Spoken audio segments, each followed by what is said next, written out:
Hello, how you doing? This is Ken Obasi again, and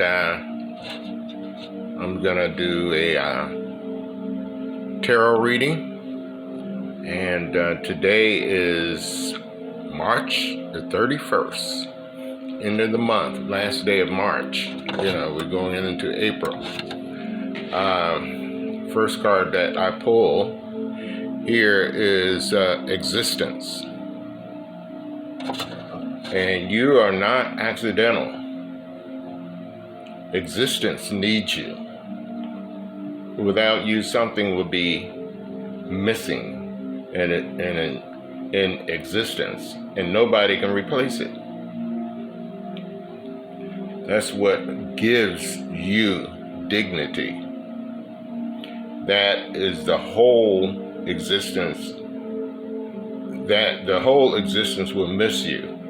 The stars, the sun, the moon, the trees, the birds, the earth, everything in the universe will feel small.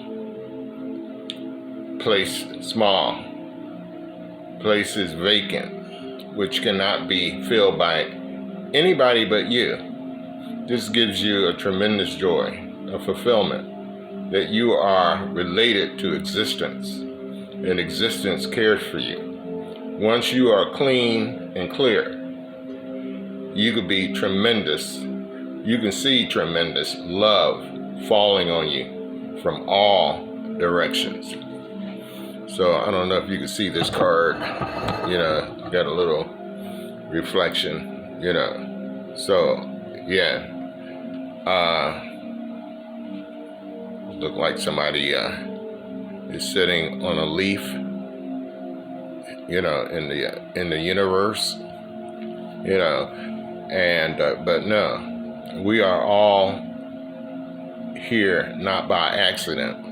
We're here for purpose. We're here for a reason. So so this is what this is about. We exist for a reason.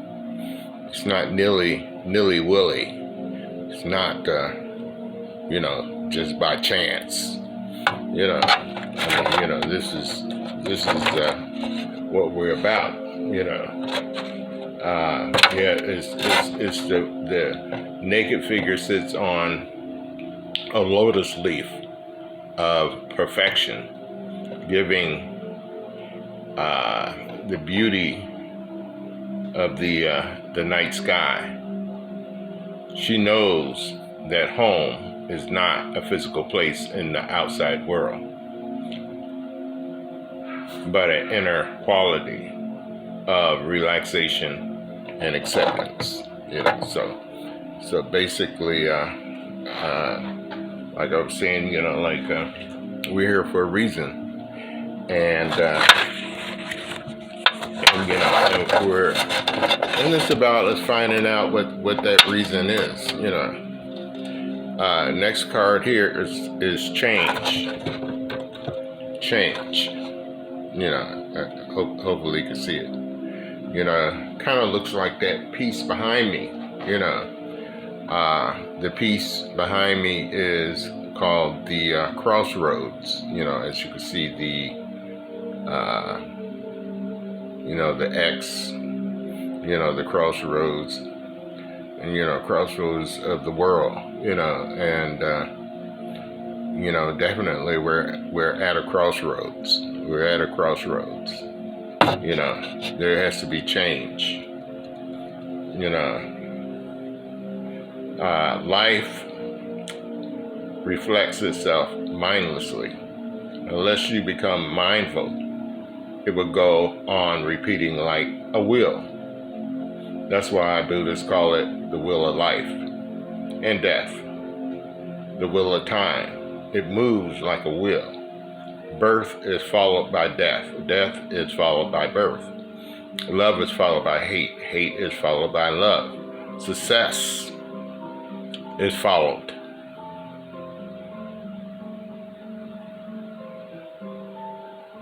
Success is followed by failure.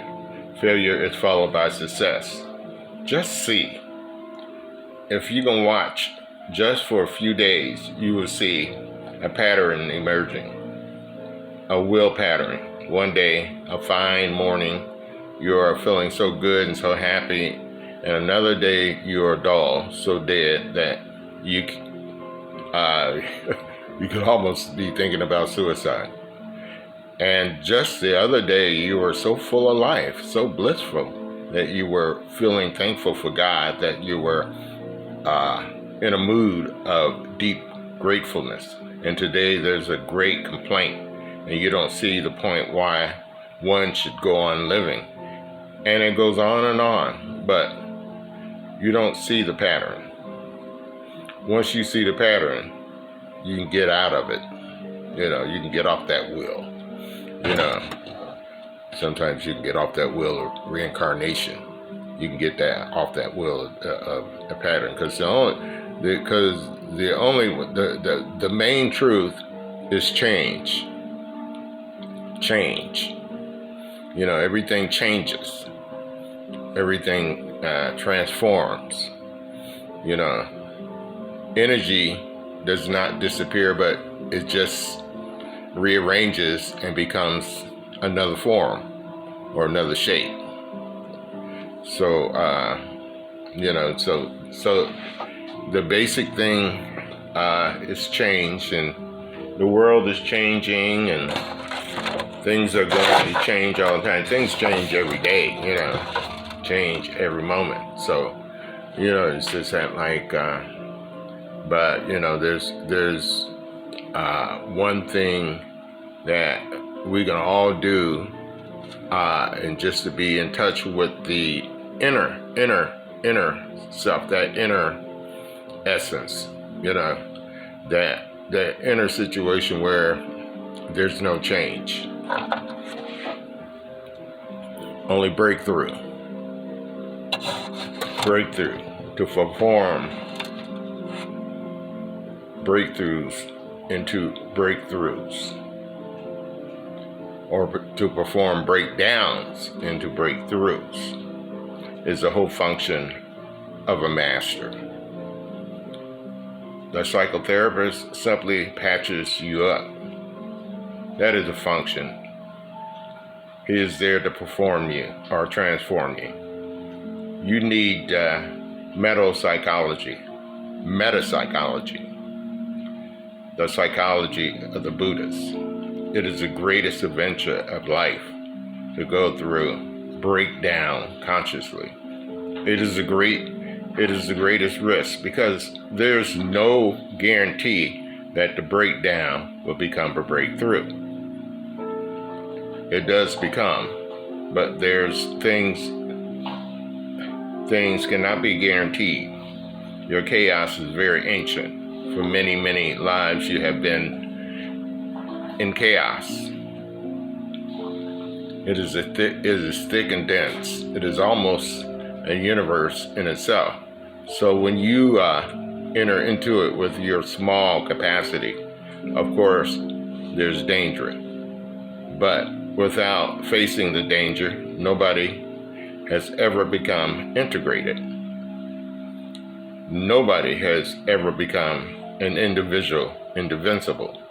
Zen, or meditation, is a method which will help you go through the chaos, through the dark night of the soul, balanced, disciplined, alert. The dawn is not far away, but before you can reach the dawn, the dark night has to be passed through.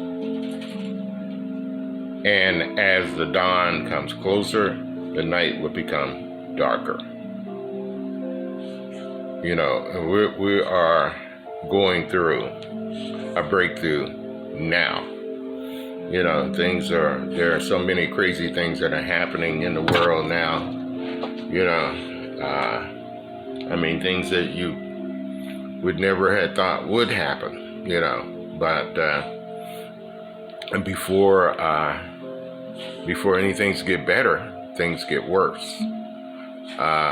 It's just that that's the cycle of life, and that's, so, it's just that we have to to find a way to hang in there, you know.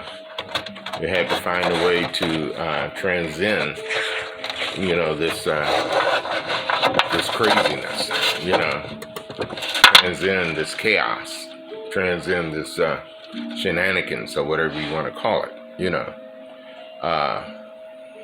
Trust. That's one thing that's missing, you know.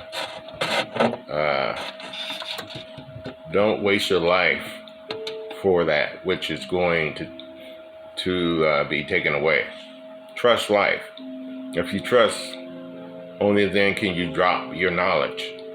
Only then can you put your mind aside. And with trust, something immense opens up.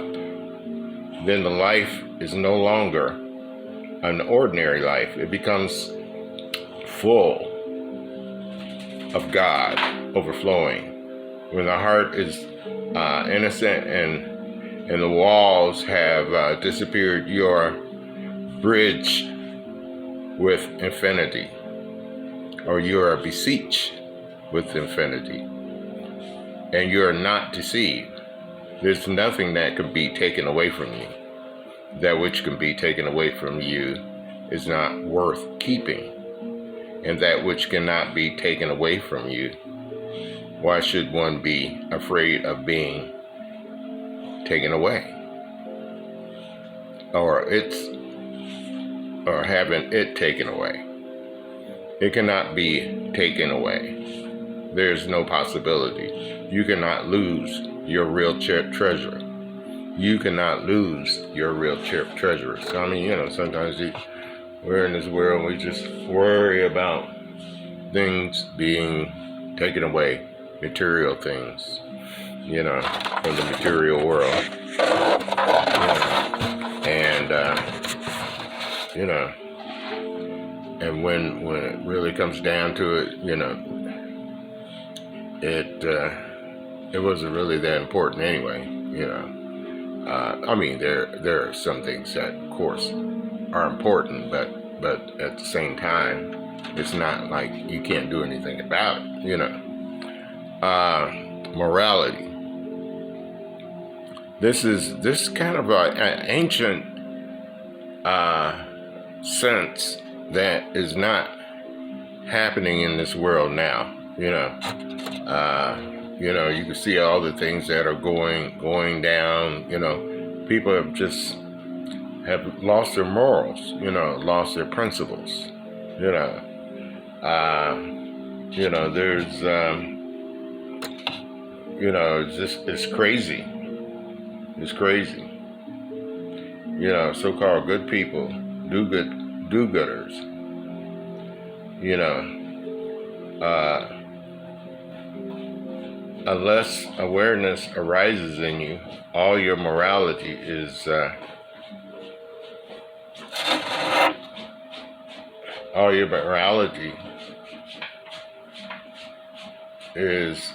bogus.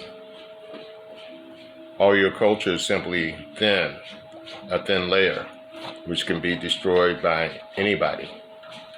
But once your morality has come out of your awareness, not out of a certain discipline, then it's a totally different matter.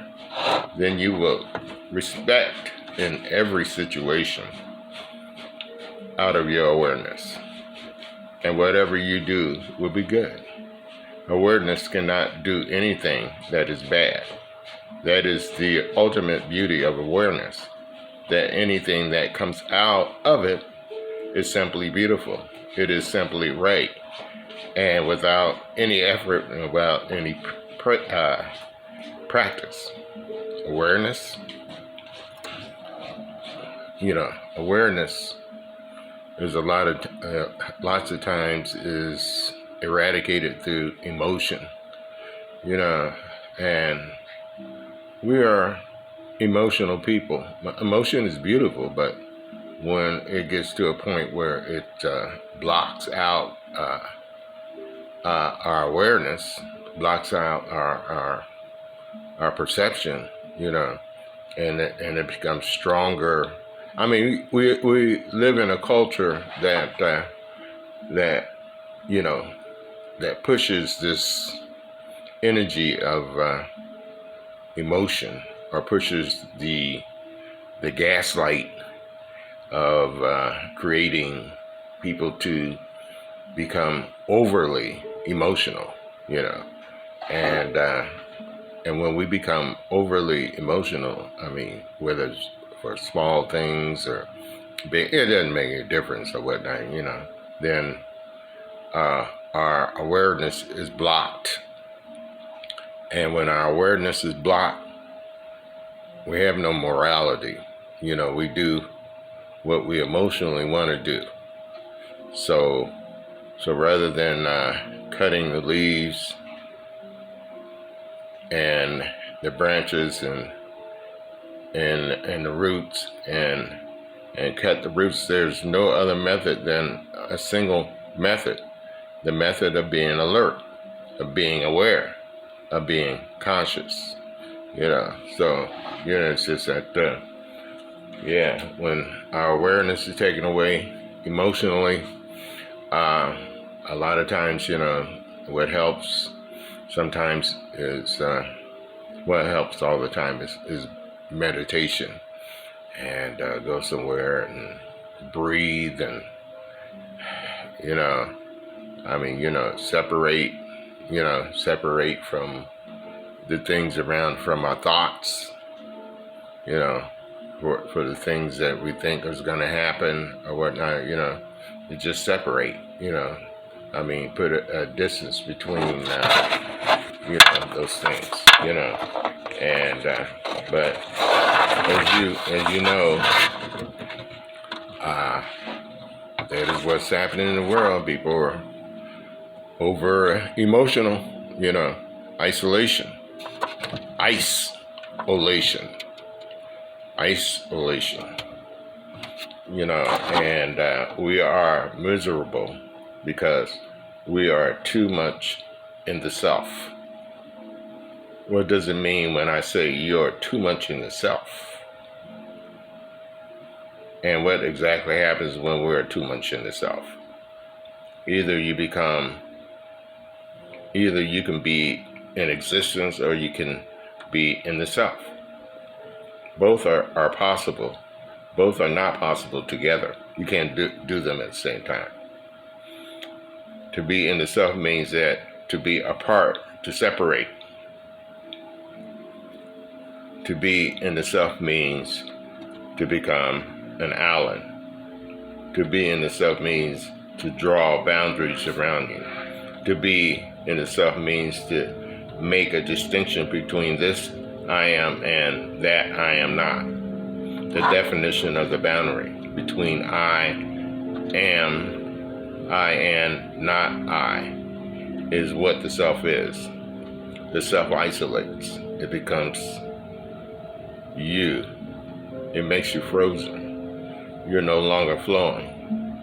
If you're following the self, self cannot exist. Hence, people have become almost like ice cubes. They don't they don't have any warmth. They don't have any love. Love is warmth, and they are afraid of love. If warmth comes to them, they will start melting, and the boundaries will disappear. In love, the boundaries disappear. In joy, also the boundaries disappear. Because joy is not cold. Iceman cometh. Yeah. So isolation. Yeah. And you know, sometimes because of the way we feel about things and whatnot, you know, we separate and we become cold, and thinking that that's what we got to do in order to make it, you know. So this last card I got is comparison. Comparison brings inferiority, superiority, when you don't compare, all inferiority, all superiority disappear. Then you are simply there, a small bush or a big high tree. It doesn't matter. You are yourself. You are needed. A grass leaf is needed as much as the biggest star. Without the grass leaf, God will be less than He is. The sound of the cuckoo is needed as much as the Buddha. The world will be less, will be less rich if the cuckoo disappears. Just look around. All is needed, and everything fits together. It is organic unity. Nobody's higher, and nobody's lower. Nobody's superior. Nobody's inferior. Everybody is incomparably unique. We all are unique. But, through social media, through television, or whatever you want to call it, or through whatever, it compels us to make comparisons. It compels us to see things in a certain light, and everything. And then all of a sudden we look in that mirror, mirror on the wall, whoa, then suddenly, I don't know, it's just that does the mirror lie to us? And, everything else is lying, so, hey, there you are with that, But anyhow, it's just that I wanted to do a reading from my Osho Zen tarot deck, and do a quick reading of what, a lot of my